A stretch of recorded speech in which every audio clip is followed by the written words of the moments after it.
Olá, professor, como você está? Tudo bem?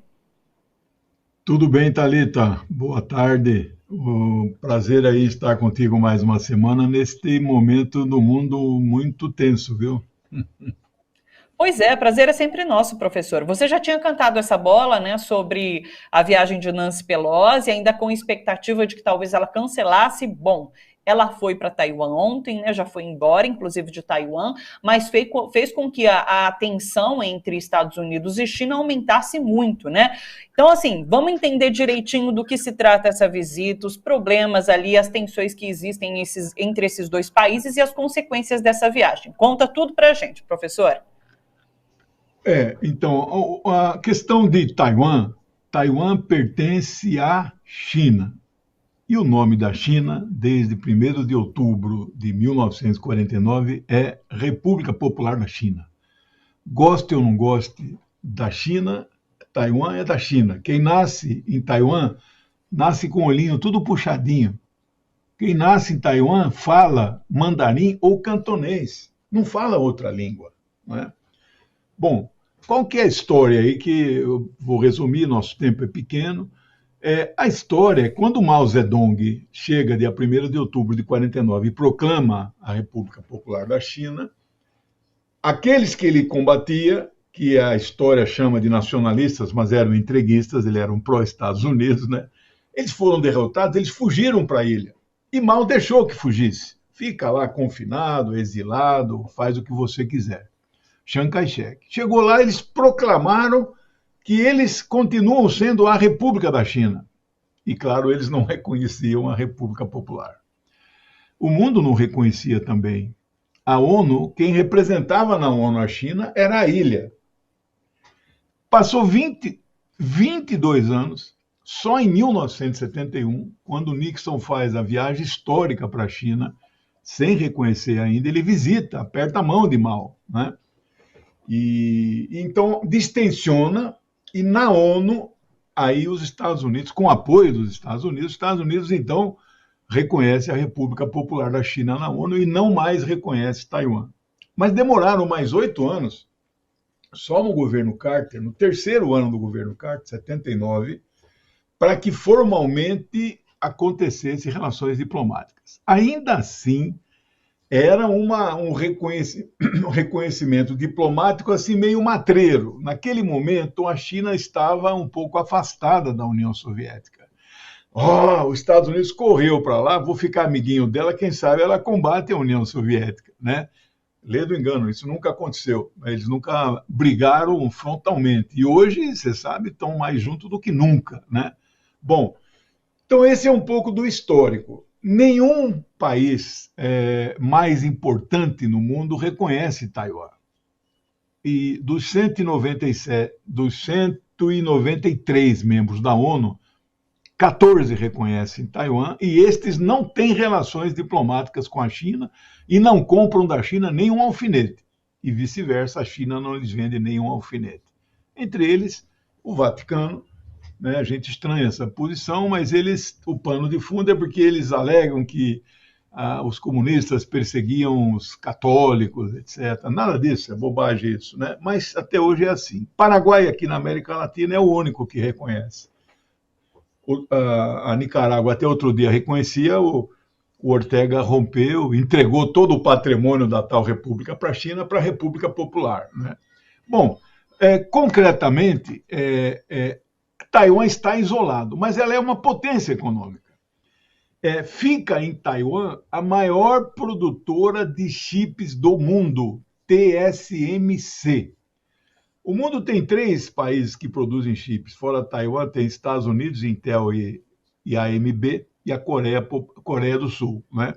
Agora que a grande e poderosa China começou a fabricar, mas é muito insuficiente, não atende nem o mercado, a necessidade dela. Então, Taiwan é uma potência econômica. E aí, Taiwan foi governada desde 49 pelos nacionalistas, pelo Chiang Kai-shek, o partido dele, ele morreu em 75, mas continuou governando a ilha, né?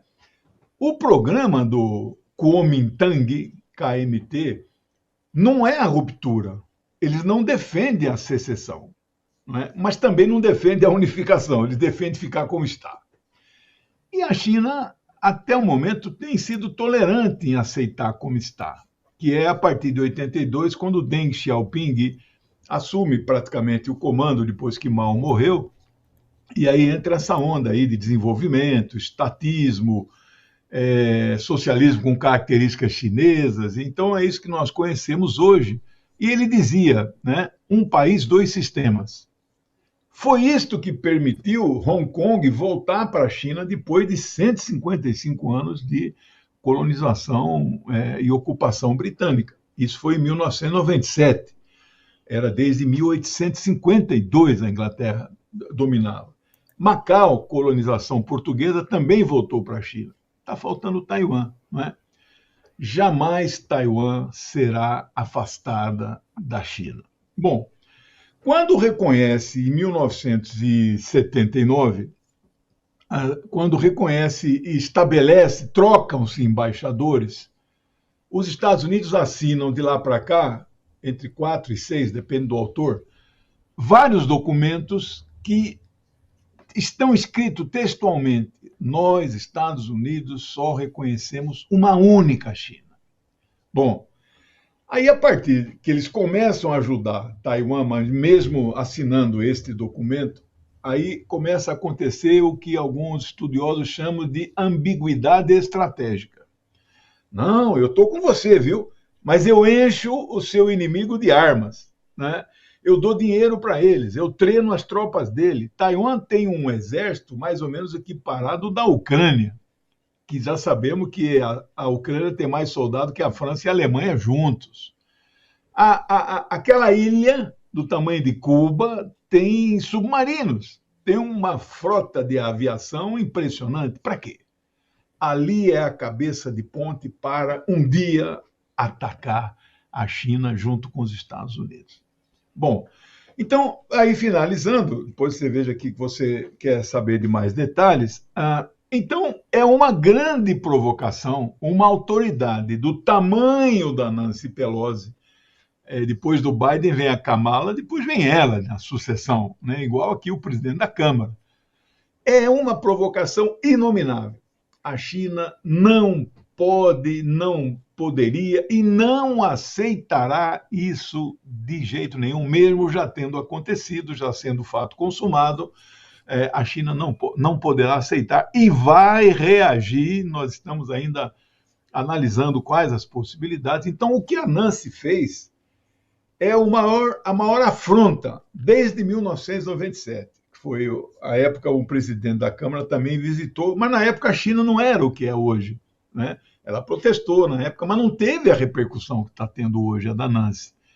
E ela vai lá e fala e defende a democracia, a pujança da democracia taiwanesa, e critica os autocratas, sem mencionar diretamente a China. Ela está atacando a China. Então isso foi inaceitável. O Biden quis tirar o corpo fora. Não, olha, ela é presidente de um poder, nós não temos controle sobre ela. Mentira. Cinismo e hipocrisia. O avião que ela viajou é do governo dos Estados Unidos, não é da Câmara dos Deputados, né? A Câmara dos Deputados no Brasil tem avião próprio, pequeno, mas tem. Ela viajou naquele Air Force 2, é o segundo, é o avião de reserva da presidência, né, para viagens longas intercontinentais. Então, isso causou um problema e nós ainda estamos avaliando as consequências econômicas, políticas e militares. Minha dúvida em relação às consequências, de fato, professor, porque, bom, Nancy Pelosi foi embora já ali de Taiwan, parece que a China sancionou de algumas formas, né, Taiwan. Há a perspectiva de, inclusive, a China adiantar de alguma forma um possível processo de anexação da ilha à China popular? E uma outra questão tanto China quanto Estados Unidos fizeram exercícios militares ontem, né? É o início de uma nova Guerra Fria, já vi muita gente falando sobre isso também, né? Então, realmente eu queria saber sobre essas consequências. Tá, não, eu vou falar o máximo que eu sei e o máximo que eu posso inferir, né? Apontar Guerra Fria não tem dúvida, é a ampliação, sabe, é o endurecimento da Guerra Fria. Essa mulher que está ao lado dela, né, o nome dela é Tsai Ing-wen. Ela é de um partido que venceu as eleições, acho que 2 ou 3 anos, em oposição ao Kuomintang. Ela é secessionista. Ela quer a separação, mas não tem força, nem no parlamento, nem na sociedade. A mídia ocidental não mostrou, mas houve muitos protestos lá na capital, lá na Taipei, que chama, né, contra a presença dessa senhora, né, fora daqui, fuck off, falando palavras de baixo calão. Né? Essa foto que nós estamos vendo no fundo, na parede, esse homem é idolatrado pelos comunistas também. Ele é o fundador da República da China, Dr. Sun Yat-sen. Né? Ele é um médico, governou a China um ano só, de 1911 até 12, e aí criou esse partido Kuomintang, que os comunistas eram aliados de 1921 até 1927. Quando, em 27, assume esse Chiang Kai-shek, aquele general que governou a China, e ele virou anticomunista e começou a atacar os comunistas, aí começa a luta entre eles, guerra civil, etc. Né? Bom, é bom a gente conhecer essa história. Boa parte da ilha não aceita a separação. Então, esta mulher é uma secessionista, uma mulher de extrema direita. Né? Eu fiquei impressionado, porque eu assisto o CGTN todo dia, já que a gente não pode mais assistir Russia Today, agora a gente assiste CGTN, né? Eles entrevistam muitos professores intelectuais, líderes lá em Taiwan, que defendem a unificação, mas a gente não vê isso no Ocidente, acha que ninguém quer a unificação na ilha. Né? Bom, o que aconteceu ontem? Manobras militares. E, na verdade, elas vão se intensificar a partir de amanhã. Né? A China disse que já estava pré-programado, não tem nada pré-programado, não tem coincidência em política internacional. Né? São as maiores manobras militares da história da China, que vão intensificar a partir de amanhã com fogo real. O que é fogo real? Não é bala de festim e não é... os tiros de mísseis são tiros que destroem navio. É claro que eles não vão destruir os seus próprios navios. Mas é a maior operação naval, terrestre e aérea. Eles vão sobrevoar toda a ilha, com a exceção apenas por cima exatamente do território da ilha. E eles vão navegar próximo do que se chama águas territoriais taiwanesa, 40 quilômetros da costa de Taiwan. Eu vi o mapa, em vários pontos desse, a Marinha chinesa, que pertence ao Exército Popular de Libertação, que segunda-feira fez 95 anos, foi fundado em 27.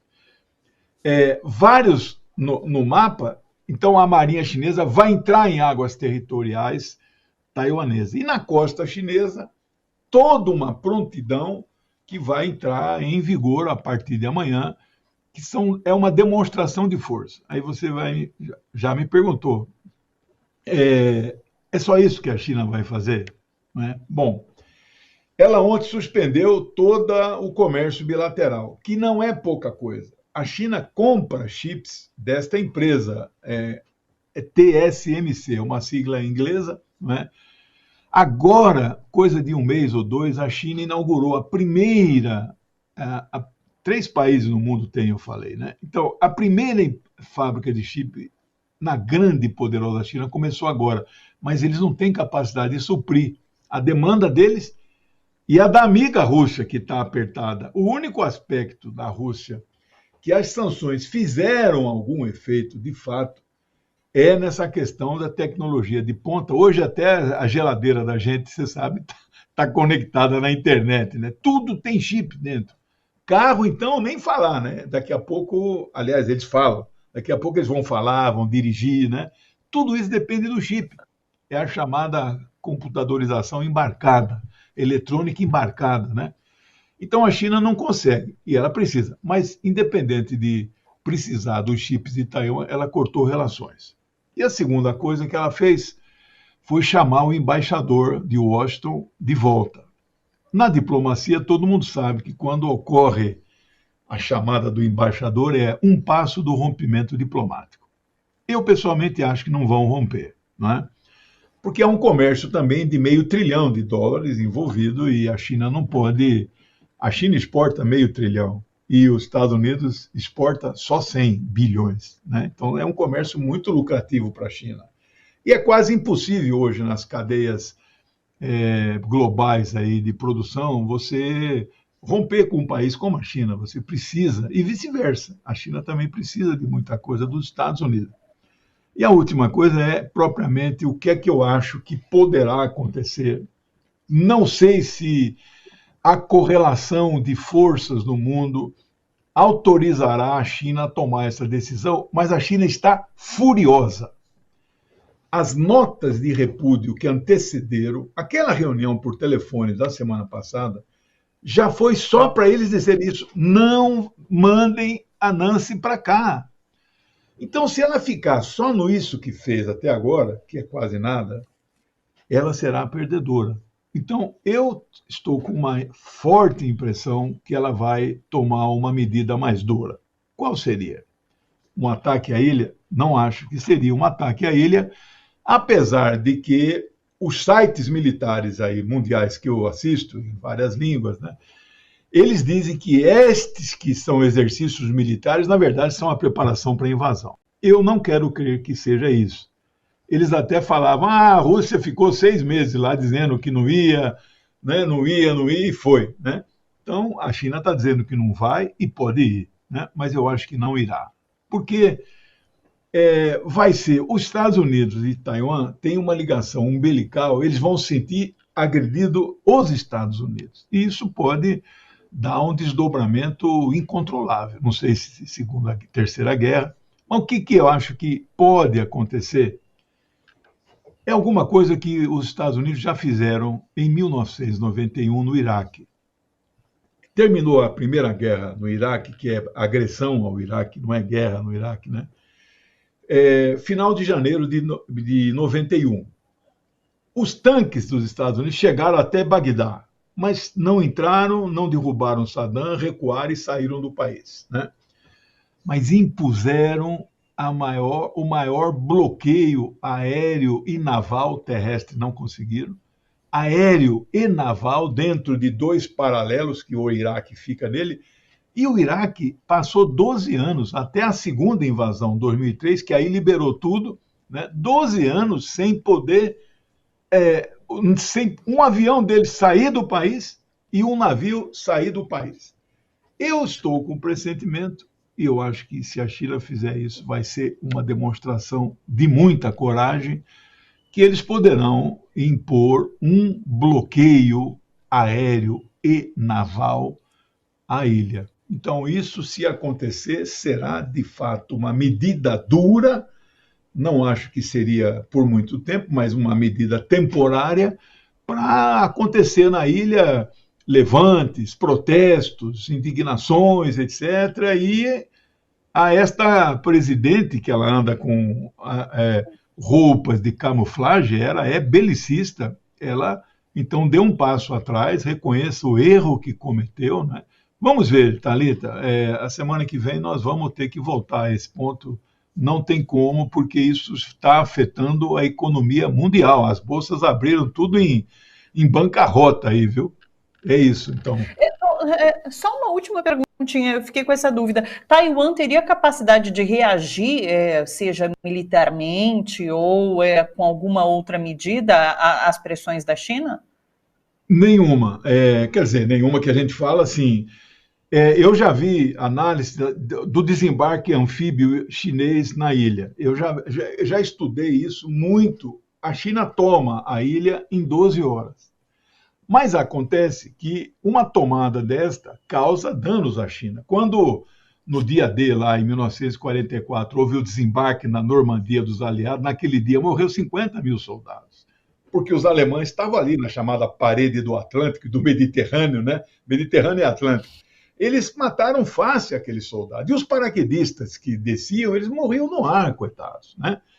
Então, o custo para a China seria alto. Eles pagariam, não tenha dúvida disso. Eles pagariam o preço, o treinamento dos soldados, o amor à pátria e ao partido é muito elevado. Mas alguns navios eles perderiam, porque Taiwan tem mísseis antinavios que vão estar ali próximo do desembarque. Então, uma guerra por desembarque anfíbio, ela é custosa. Mas ninguém tem a menor dúvida, como na Rússia, a Rússia venceu, ninguém tem a menor dúvida que a China venceria, mas Taiwan teria a capacidade de produzir bastante estrago. É isso, Sim, querida. o custo seria muito elevado. Legal, vamos aguardar para a semana que vem, então. Até quarta-feira, professor. Bom trabalho por aí. Um beijo grande, muito obrigada, viu? Beijão, tchau, até mais.